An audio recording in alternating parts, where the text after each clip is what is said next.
The film revolves around a smart and introverted girl named Ellie Chu, who lives in the remote town of Squamish with her widower father. She lives by the train tracks as her father works as a train master and a signalman. However, the budget is always tight, so Ellie spends her days making extra money by writing homework papers for her fellow students at high school. She also often gets picked on by the popular kids when riding her bike to and from school. One day, her English teacher finds out that she has been writing for the other classmates, but instead of scolding Ellie, the teacher thanks her for helping the class achieve good grades. That does make the teacher look good. She then encourages Ellie to apply to the prestigious Grinnell College, as she recognizes her potential. However, despite being unhappy in Squamish, Ellie plans to stay because she does not want to leave her father all alone. Later, during music class, we are introduced to one Astor Flores, who is dating the popular and wealthiest kid in town, Trig Carson. Here, it is clear that Ellie has some sort of attraction towards Astor, but she puts it off and focuses on playing the piano. On the way back from school, she is approached by a football player named Paul Munsky from her school. Paul is an inarticulate and weird individual who mysteriously exists.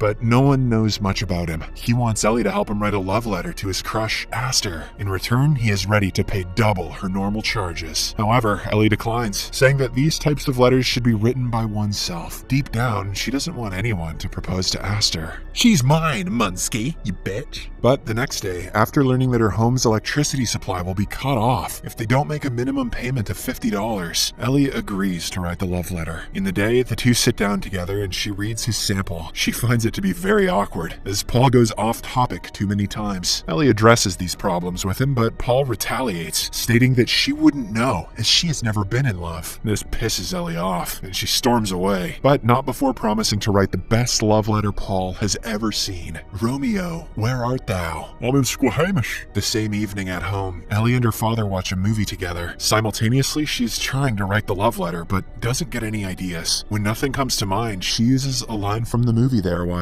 The following day, Paul gets the letter, and without giving it a good read, he places it inside Astor's locker. She does reply a few days later, but not in the way Paul had hoped. Astor taunts him for plagiarizing from a movie, revealing that she too is an avid reader and movie watcher. In response, Ellie writes that she often uses other people's quotes to describe how she feels about the world. If she understood what love was, she would quote herself. Astor resonates with her, saying that life can be very hard sometimes. In this way, the two begin a heartfelt correspondence through letters. The only catch being that Astor believes she is communicating with Paul. She often feels alone and left out because Trig and her friends think she is boring. However, after unknowingly conversing with Ellie through letters and texts, she begins to feel understood and accepted. One day, Paul and Astor are set on a date, while Ellie listens in on their conversation. As expected, their date is a disaster, as Paul is unable to communicate with her like in the text messages and letters. The next day, Ellie meets him and expresses that they should stop trying now. She believes that the more they lie and deceive Astor, the more difficult it will become to convince her. However, when Paul defends Ellie from some bullies on the way back home, she changes her mind and decides to help him again. This time, she intends to use a different approach. Over the course of the next few weeks, Ellie teaches Paul about art, literature, and other things that interest Astor. During this time, the two get to bond and know a lot about each other. They also open up about their family struggles. It turns out that Paul's family has been in the sausage industry for as long as he can remember, and they want him to continue with the business. Mom, Dad, is sausage industry a euphemism? However, he finds it very boring and wants to try something different. Currently, he is working on a new dish called taco sausage, which he thinks will be a revolutionary food item. He has even mailed various food critics about his idea, but so far, none of them have responded. As for Ellie, her parents emigrated from China a long time ago. Her mother died when she was young, while her father, who has a PhD in engineering, isn't able to find the appropriate job because of his accent. Now he is forced to work as a train station master and signalman. Could be worse.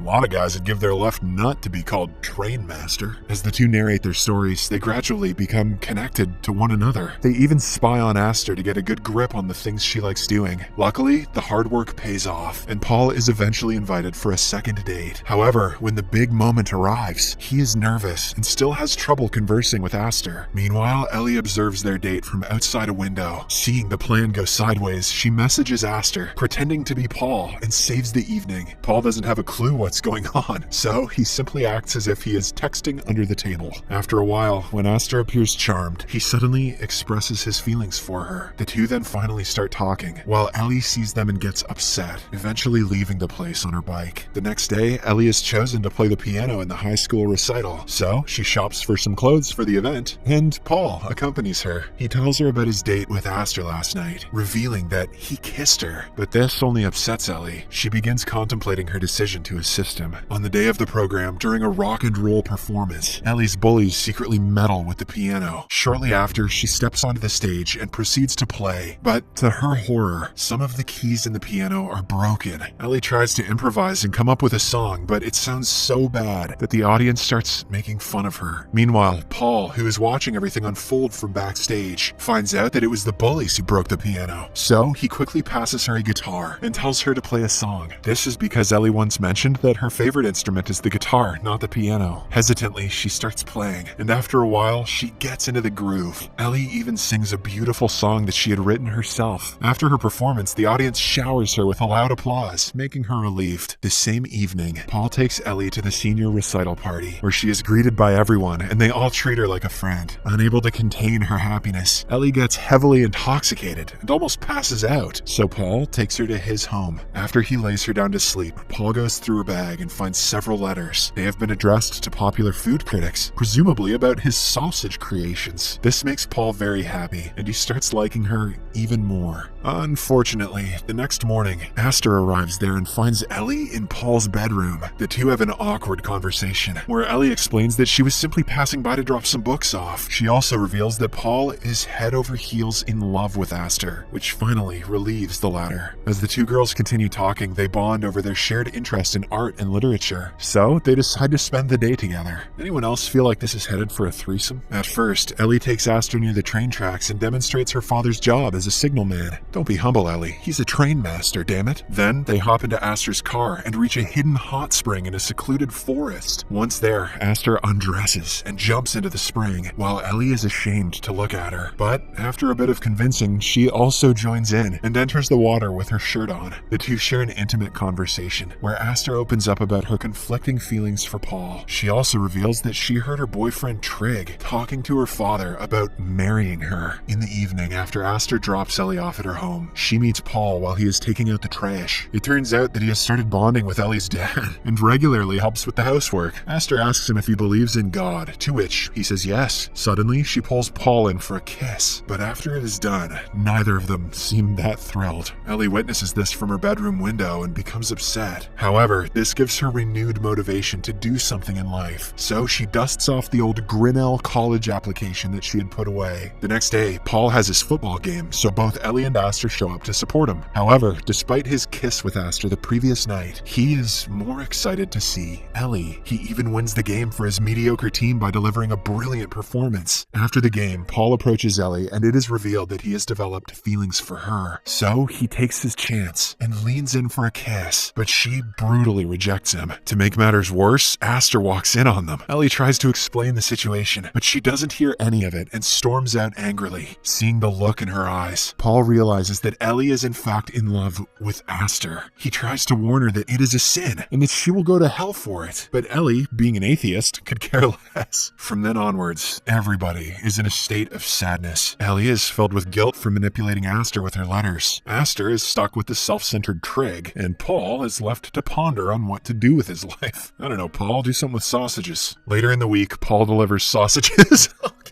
Oh my god. Later in the week, Paul delivers sausages to Ellie's home, where he meets her father. The two have a heart-to-heart conversation about love. Paul then comes to terms with accepting who Ellie is, and to love her in a different way. One day, everyone is gathered at a church. Paul is with his family. Trig and Aster are together, while Ellie is on the piano to play some hymns. Shortly after, Trig gives a short and self-absorbed speech about how nice his girlfriend Aster is. After the speech, he shockingly proposes to Aster in front of everyone, and she hesitantly says yes. Ellie immediately jumps to her feet, and before she can confess her love, the priest abruptly cuts her off. A few seconds later, the priest is also cut off, as Paul stands and gives a speech about love. He mentions that pretending is not a part of love, and that no one should fake it. Seeing Paul's courage, Ellie also shares the true meaning of love, using her words from a previous letter she had written to Aster. This makes Aster realize that she has been communicating with Ellie through the letters and texts all along. Enraged, she vehemently slaps Paul for lying to her before storming out of the church. The movie then cuts to several weeks later, where Ellie is in the kitchen with her father. They are cooking some dumplings, as Ellie is soon leaving for Iowa. She has finally been accepted into Grinnell College. However, she doesn't want to leave things unresolved with Aster. It turns out that Aster's been keeping a low profile ever since the church incident. Despite this, Ellie manages to track her down to a restaurant where she works. She then apologizes for writing the letters pretending to be Paul. Aster responds by saying that deep down, she did probably know the truth about it and considered the possibility of Ellie being a lesbian. With this, the two reconcile and playfully tease each other. Before leaving, Ellie even kisses Aster and tells her that she will see her in a couple of years. Later, Ellie prepares to leave Squamish. Before she boards the train, Paul sees her off at the platform. He tells her that his sausage recipes have received good reviews from a lot of people, and it's only a matter of time before he gets a large contract. Move over, Warren Buffett. Here comes Wiener Buffet. He also promises to keep visiting her father and keep him company. Finally, Ellie boards the train, and as it pulls away, Paul runs beside it, mimicking the old romance movie that they had watched together. She calls him an idiot and laughs at his silliness. But as the train gains speed and leaves Paul behind, Ellie turns around as tears run down her face. The movie ends as Ellie observes the passengers around her as she goes off to start a new journey in her life. Move over, Bezos. Here comes Chorizos. Thank you for watching.